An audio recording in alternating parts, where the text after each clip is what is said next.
thought our team just hung in there and kept grinding and kept trying to find a way to get it done. You know, we certainly got in trouble a number of times, pitching and defensively, but made some huge pitches when we had to.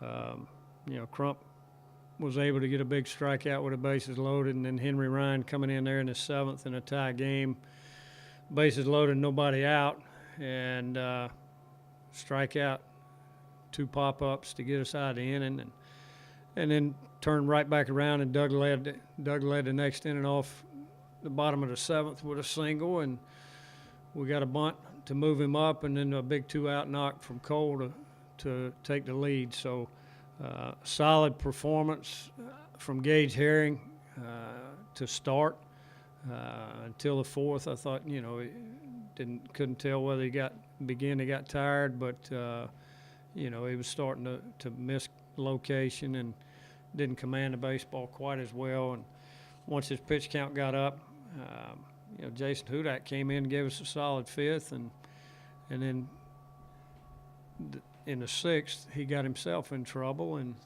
you know, Justin came in behind him and wasn't quite as sharp as he was on Friday, but still found a way to minimize damage, and then Henry was outstanding at the back end. But some big swings by Cole, and then 2 tack-on runs toward the back end with leadoff single with Doug in the seventh, and a leadoff double with Brooks in the eighth, and then we got some big 2-out hits to drive those runs in. How big was it to get those 4 innings out of Gage, given how much you had to go to the bullpen yesterday? We needed 4. We needed 4. You know, we were hoping to get at least 4. Really hoping he'd be able to give us 5. But like I said, toward the end of the third and then especially the fourth, you know, his pitch count got up, and you know, it was time to go ahead and make the move at that point. We were sitting at, I think, the second hitter in the lineup, so we were sitting in the meat of their order, and we needed to give them a different look, and that's where Jason came in, had a solid fifth for us, and you know, we found a way to piece it together at the back end. Of course, Henry was outstanding the last 3 innings.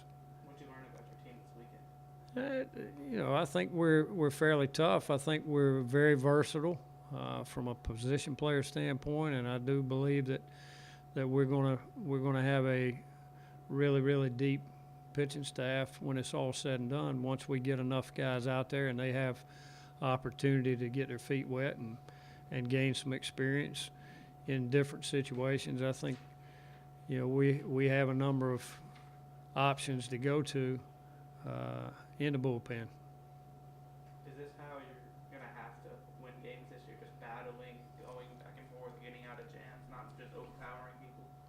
Well, I don't think we're going to overpower anybody, but you know, I think our athleticism and you know, we're certainly going to have to pitch and play defense to keep games within reach. But I do believe that offensively, once we continue to get a little deeper into it, I think there's no doubt we'll improve at the plate and be able to handle some things in various situations offensively better than what we did this weekend.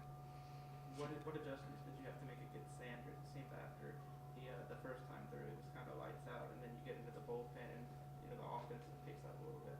There's a lot of, you know, it's kind of a 3-4 pitch guy.